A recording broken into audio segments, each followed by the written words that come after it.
Olá, tudo bem?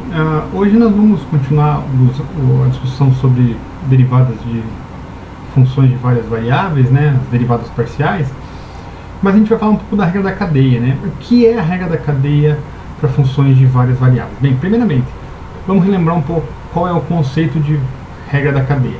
Bem, regra da cadeia é um termo utilizado para a gente trabalhar com derivados de funções compostas, né? Ou seja, nós tínhamos uma função e dentro da função nós tínhamos uma outra função, né? Como é que a gente fazia a derivada nesse processo, né?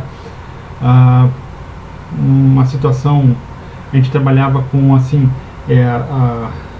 eu falo assim para os estudantes, né? Seria assim, a derivada do todo vezes a derivada de quem está dentro, né? No caso da função composta, ou seja, assim, é uma estrutura que eu utilizo para tentar ensinar esse conceito para os alunos.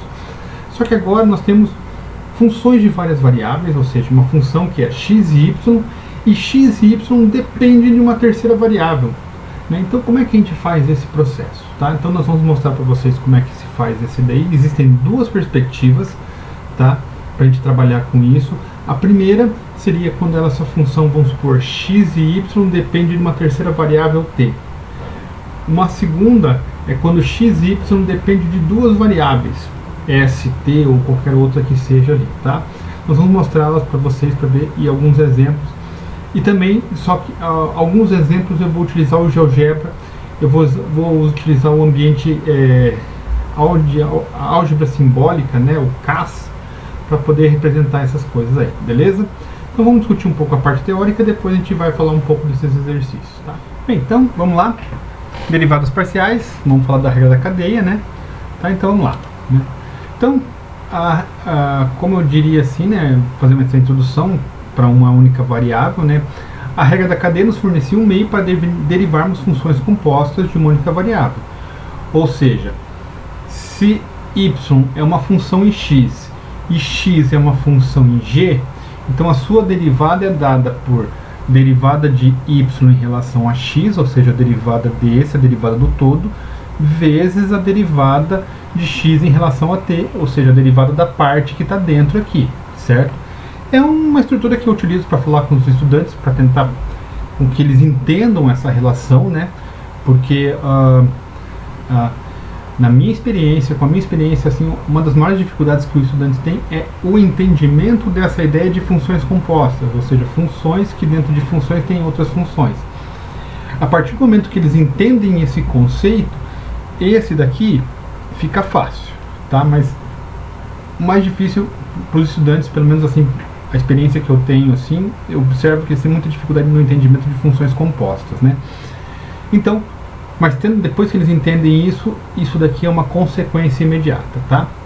Agora, para funções de várias variáveis, a regra da cadeia tem muitas versões. Eu vou apresentar duas, né? E as demais daí vocês procuram nos livros e tal. Mas daí o que é? Essas outras versões seriam de 3 variáveis, daí para n variáveis, tá? Aí daí a estrutura não muda muito. Então, a primeira versão é aquela que eu falei, né? Eu tenho uma função z, f de x e y, e x e y são variáveis de uma função t, né? Ou seja, eu posso dizer que g é uma função que, no lugar de x, eu posso dizer que é uma função em g de t, e y é uma função que h de t, que eu quis dizer que x e y estão em função de t, tá? Então, como é que ficaria a regra da cadeia, né? Então, a derivada de z em relação a t seria a derivada da função, né? Derivada parcial da função em relação a x vezes a derivada de x em relação a t, mais a derivada parcial da função em relação a y vezes a derivada de y em relação a t. Perdão, aqui no meu erro aqui é dt, tá bom? E daí nós temos dois exemplos aí, tá? Então eu tenho a função z, que é igual a x ao quadrado mais 3xy à quarta, onde x é seno de 2t e y é cosseno de t. Determine a derivada de z em relação a t quando t é zero. Então percebam, ó, que x e y são variáveis de função de t, tá bom? Então a gente vai agora abrir o GeoGebra, vou mostrar para vocês como é que faz esse exercício no GeoGebra, tá bom? O segundo exercício eu já vou fazer no quadro para a gente entender essa relação e essa diferenciação entre, assim, também fazer um pouco no quadro para entender, tá bom? Bem, então como é que a gente vai fazer? Primeira coisa, nós vamos pedir para exibir o CAS, que é o cálculo simbólico, tá? Vou fechar esse daqui, para a gente só trabalhar com essa daqui, porque a gente vai precisar somente dessa daqui, dessa planilha aqui. A gente vai trabalhar com cálculo simbólico. Então tá, vamos lembrar lá o que é. Primeira coisa, nós vamos definir a função, depois nós vamos calcular as derivadas da função em relação a x e y, e depois nós vamos derivar as funções de x e y em relação a t, tá? Então eu vou dizer que A vai receber a função x ao quadrado vezes y mais 3x vezes y à quarta. Aí, recebeu a função, e agora eu vou chamar b da derivada, olha lá, ele já aparece aqui, derivada expressão. Qual é a expressão? A variável vai ser em relação a x. Aí, ele derivou em relação a x, tá? Agora, c vai ser quem? A derivada da expressão a, só que agora em relação a y. Tudo bem? Beleza, agora eu calculei as derivadas parciais em relação da função em relação a x e em relação a y. E agora eu vou calcular, porque eu sei que a função x é uma função que é x, posso dizer isso aqui, x é igual a seno de 2t. Mas eu não vou precisar disso daqui não, a única coisa que a gente precisa saber é que x depende de t, tá? Então eu já vou fazer direto aqui para a gente entender esse resultado. Então eu vou dizer que d vai ser a derivada da expressão. Então qual a expressão? Seno de 2t em relação a t. Aí, já me fez isso. E vai ser quem? A derivada do cosseno de t em relação a t, tá?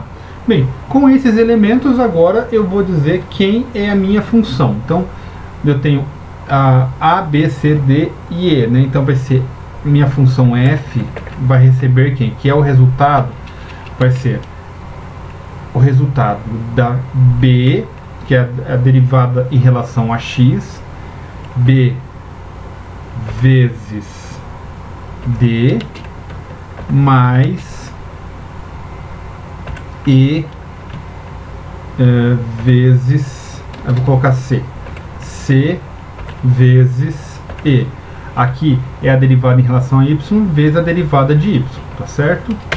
E aqui eu tenho a minha resposta já feito todas as contas ali, tá bom? Então ele fez, o que ele fez? Ele fez as multiplicações, agregou os termos que são comuns e não comuns, e aqui está a minha resposta, beleza? Então tá, só que agora ele coloca o seguinte, ó, eu quero saber, bem, o enunciado pede agora para a gente calcular quando t for igual a zero, tá? Então vamos colocar aqui só para a gente entender, ó, x é igual a seno de 2t e y é igual ao cosseno de t. Bem, se t for igual a zero, o que vai acontecer? Vai ficar 2 vezes 0, 0, e o seno de 0 é 0, portanto x é igual a 0. O cosseno de 0 é 1, então quando t for igual a 0, cosseno de 0 é 1, portanto y é igual a 1, tá? Então, se nós substituirmos aqui, ó, vai ficar o quê? Né? Substituindo t igual a 0 e substituindo x e y aqui. Então, ficaria 2 vezes, aqui vamos colocar 2 vezes, abre parênteses, 3 vezes 1 mais 2 vezes x é 0 vezes y, que é 1, vezes o cosseno de 0, menos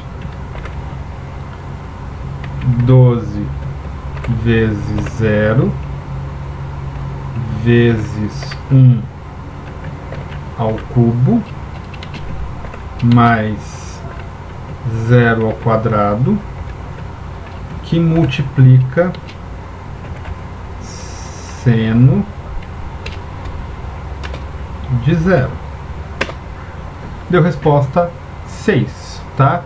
Por quê? Porque o cosseno de 0 é 1, esse cara aqui vai ficar 0, 2 vezes 3, 6, 6 vezes 1, 6, o seno é 0, então tudo isso aqui vai ficar 0, portanto a resposta, quando eu substituir t igual a 0, vai ser valor 6, beleza? Então esse é o resultado. Mas o grande interessante aqui é, eu tenho uma função x e y que depende de t, que é aqui, ó, x depende de t e y depende de t. Como é que a gente calcula a derivada? Seria a derivada de x, derivada da função em relação a x, vezes a derivada da função em relação a t, x em relação a t, a derivada da função em relação a y, vezes a derivada da função em relação a t, e feito isso a gente obtém esse resultado aqui. Então o GeoGebra pode ajudar nesse processo aqui, tá bom?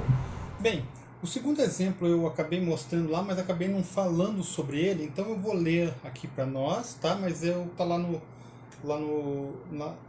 vídeo da parte teórica, tá legal? Então, a pressão P em kilopascals, o volume V em litros e a temperatura em kelvins de um mol de um gás ideal relacionam-se pela equação PV 8,31T. Determine a taxa de variação da pressão quando a temperatura é 300 kelvins e está aumentando com uma taxa de 0,1 kelvins por segundo, e o volume é 100 litros e está aumentando a uma taxa de 0,2 litros por segundo, tá certo?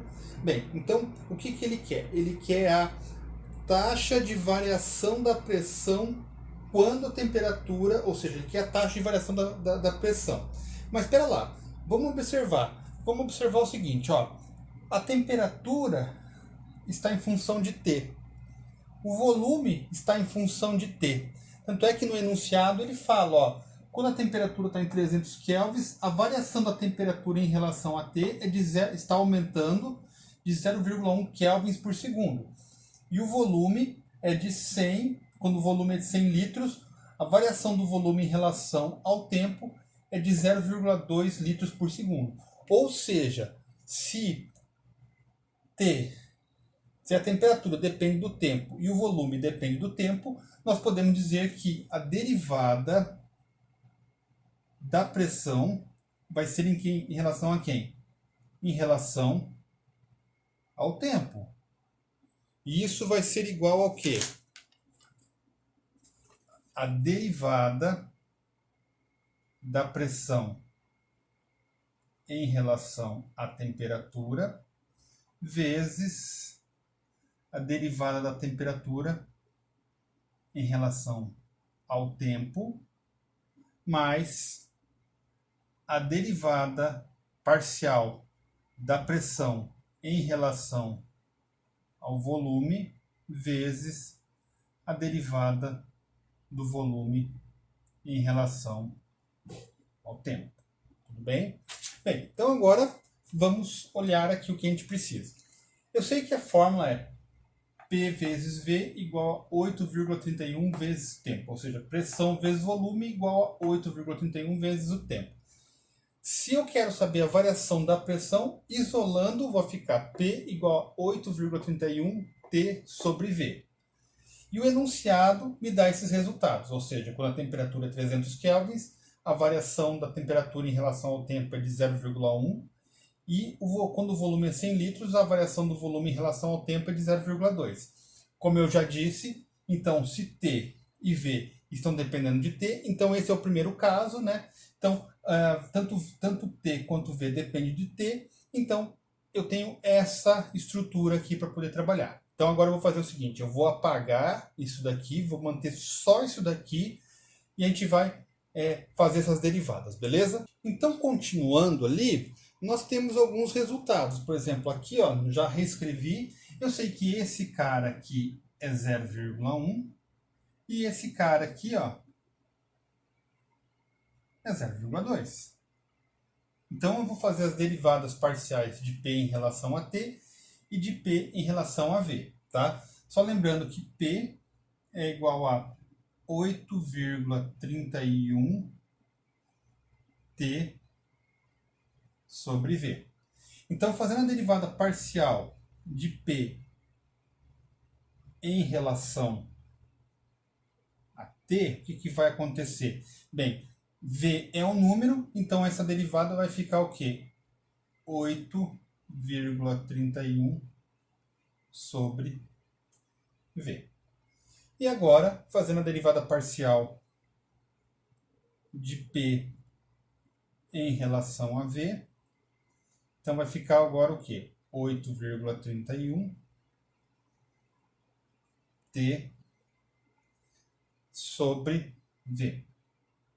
Só que agora, V é a minha variável. Então agora aqui vai dar um pouquinho mais de trabalho, né? Então vai ficar o quê? Vou reescrever isso daqui, vai ficar 8,31 vezes T vezes V elevado a menos 1. Quando eu faço essa derivada, isso daqui vai ficar o quê? Menos 8,31 vezes T, menos 1, menos 2. Menos 2. Portanto, isso daqui vai ficar o quê? Menos 8,31 vezes T sobre V ao quadrado. Então, vou substituir esse resultado aqui e esse resultado aqui. Então, vai ficar de que jeito? Derivada de P em relação a T vai ficar 8,31 sobre V. Esse valor aqui vezes 0,1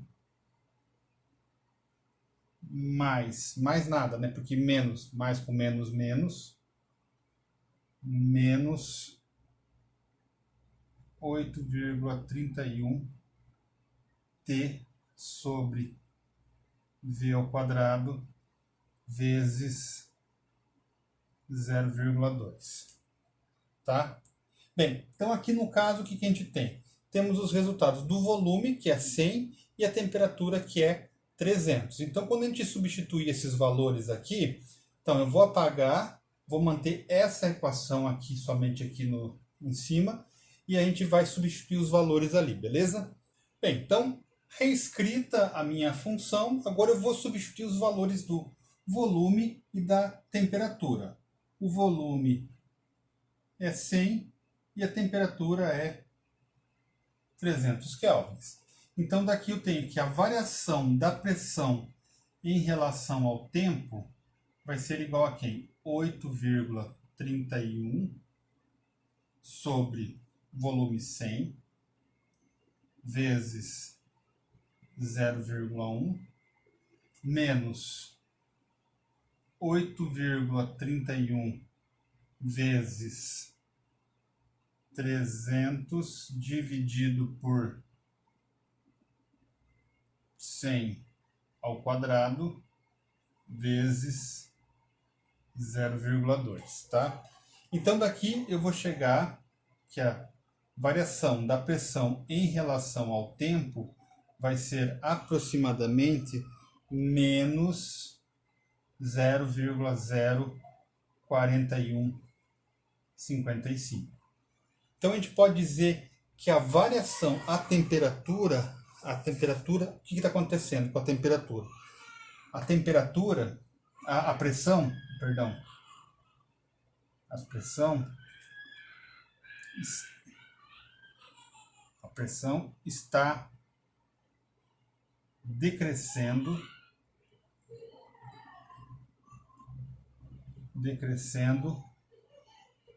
0,042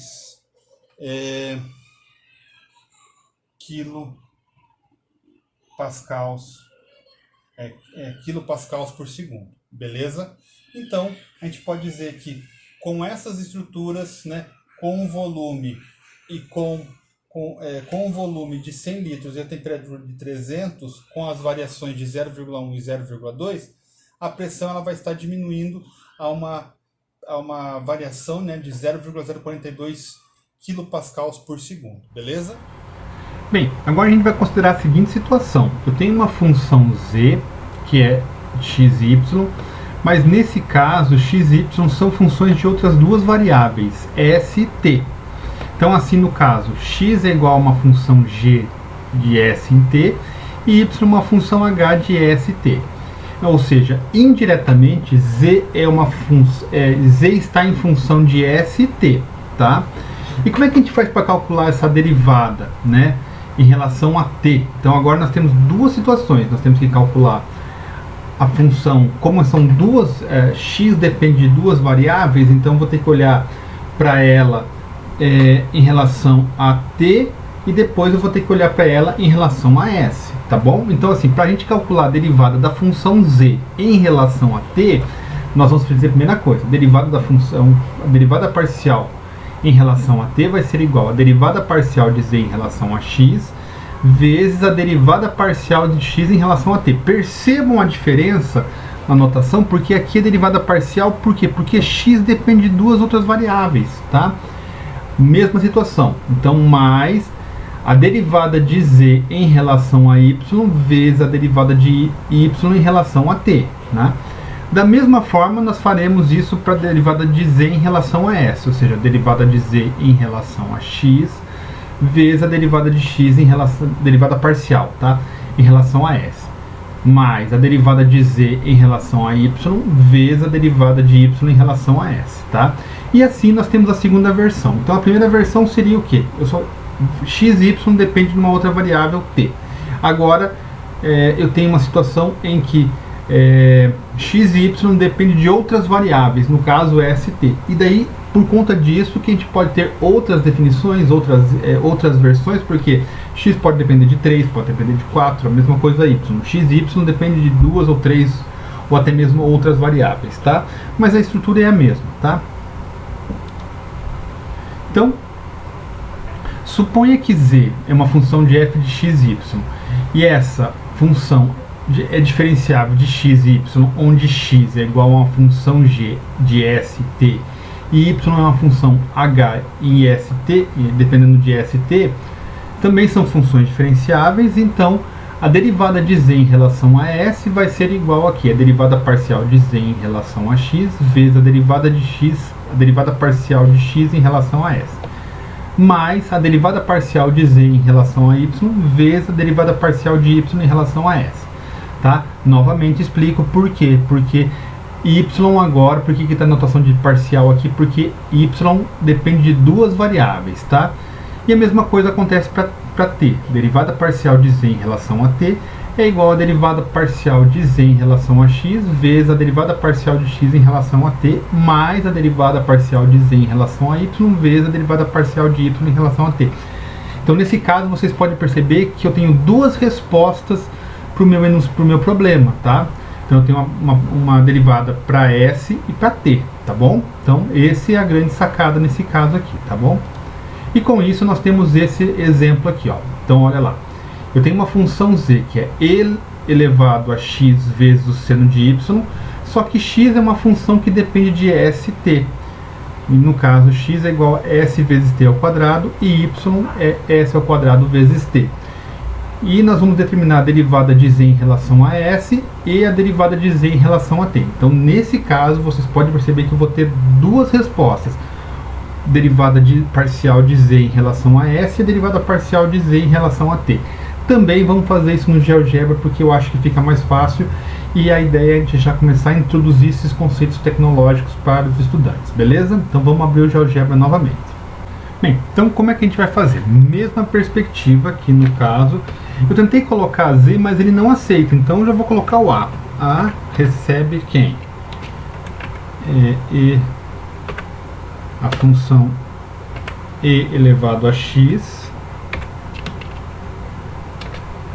vezes seno de y, tá certo? Bem, então o que eu vou precisar fazer? Eu vou precisar fazer a derivada da função a, né, em relação a x, e a derivada da função a em relação a y, tá? Por quê? Porque é a própria definição que nós vimos lá, tá? Então, vamos lá, vamos chamar de b a derivada de a em relação a x e c a derivada da função a em relação a y, certo? Bem, agora eu sei que x, né, é uma função que depende de st ao quadrado, s vezes t ao quadrado, e y, eu vou deixar só anotado aqui, porque x é igual a s vezes t ao quadrado, e y é igual a s ao quadrado vezes t, tá? Bem, então agora o que nós vamos fazer? Eu já fiz as derivadas aqui dessas duas, agora eu vou fazer a derivada de x em relação a s e em relação a t, tá? Só que, como ele tem um problema aqui, o x aqui, só estou para indicar que o x depende, então eu vou chamar de cd, dois pontos, igual, vai ser a derivada da expressão. Que expressão? S vezes t ao quadrado em relação a s. Eu vou chamar de d1, tá? Aí, d1, a derivada em relação a s deu t ao quadrado. E agora eu vou chamar de d2, a derivada da função s vezes t ao quadrado em relação a t, tá? E a mesma coisa eu vou fazer para y. Então vou chamar de e1, a derivada de quem? Derivada de s ao quadrado vezes t em relação a s. E e2 vai ser quem? A derivada da expressão s ao quadrado vezes t em relação a t, tá bom? Bem, e agora eu vou juntar todos esses termos aí no meu processo. Então a derivada da função em relação a s, eu vou pegar todas as relações. Então vai ser primeiro o quê? A derivada da função em relação a x, certo? Que seria o meu b. Então eu vou chamar de f1, dois pontos, igual, vai ser quem? B vezes a derivada de x em relação a s. Então, x é st ao quadrado. Então, em relação a s, então, vezes d1 mais. Aí, agora, vai ser a derivada da função em relação a y, né? A minha função, então, vai ser c vezes d2. E aí, eu tenho a minha derivada em relação a s. Essa daqui. E a mesma coisa eu vou fazer agora para a minha função em relação a t. Então, f2 vai receber quem? Vai receber a derivada da função em relação a x, ou seja, b vezes, agora, e1 mais c vezes e2. Tá aí, eu tenho as duas derivadas parciais em relação a s e em relação a t, tá? Poderia colocar as duas, né? Poderia colocar assim f1 mais f2, mas não precisa não, tá? Essa aqui seria a derivada total, assim, mas elas já estão bem indicadas aqui, tá bom? Bem, ele fez algumas operações aqui, tudo, né? Juntou alguns termos e tal, mas não há necessidade. Ele colocou o s ao quadrado, tal, fez algumas alterações estruturais somente, beleza? Bem, eu espero que você tenha gostado desse vídeo, né? Se você gostou, compartilhe com os colegas da universidade e de outras universidades, né? Alguma dúvida, faça algum comentário, né? Percebam que cada vez mais os exercícios, as dificuldades também para a gente preparar essas aulas ficam um pouco maior, então é importante vocês colocarem as críticas, os pontos positivos e os pontos negativos, tá? Mas, assim, vamos divulgar o conhecimento, né? Então, se você gostou, compartilhe com colegas da universidade, de outras universidades, né? Porque, como eu sempre digo aqui no canal, o conhecimento é algo que deve ser compartilhado. Um forte abraço para vocês, se cuidem e até a próxima videoaula.